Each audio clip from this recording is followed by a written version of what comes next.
Imagine it's the 1930s and you're studying baby chicks in Copenhagen, Denmark, where you make an accidental medical discovery that wins you the Nobel Prize. This is the story of how Dr. Henrik Dam discovered vitamin K. Dr. Dam was studying cholesterol, a waxy substance that our body needs. Our body needs cholesterol to help us build things like the outer membranes of our cells, like this. We also need cholesterol to help us make vitamin D from sunlight. Cholesterol is different from fat, but both fat and cholesterol can be found in similar things like animal products and meat. Now, to get cholesterol in our body, we can either eat it or our body can make it for us. Back in the 1930s, we knew that rats, mice, and dogs could make their own cholesterol. But researchers said that baby chicks could not make their own cholesterol.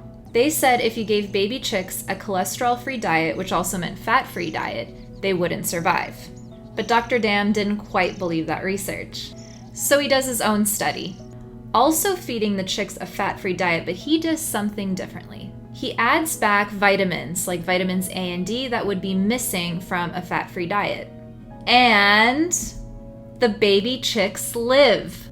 Not only that, Dr. Dam scientifically proves that they can make their own cholesterol. But if the chicks stayed on a diet for longer than 2 weeks, something strange started to happen. They started to get these little blood spots or hemorrhages under their skin and in their muscle. The chicks now had a bleeding problem, so their blood isn't making clots properly. So Dr. Dam is thinking that there's something else missing in this fat-free diet that helps with making blood clots. So he drops all his work on cholesterol to focus on this missing thing. So he goes back to studying the chicks. First, he plays around with their diet. He adds pure cholesterol back into their diet, but the chicks are still bleeding. So he starts to add other things to their diet, like a lot of cereal and seeds. And these hemorrhages go away.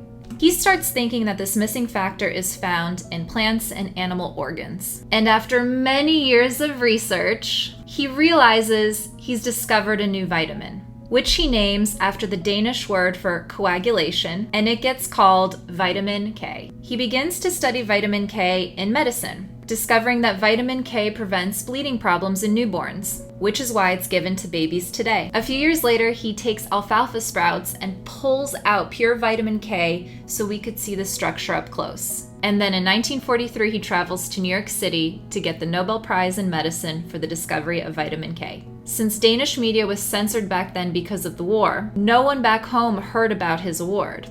But he received plenty of congratulations from people within the United States, like FDR himself. So we've learned that vitamin K is required for clotting. And that's because it's needed to make clotting factors that help us make a blood clot. So which of the following are vitamin K dependent, meaning they need vitamin K? The answer is factor 10. If you've been following along, here is our coag cascade.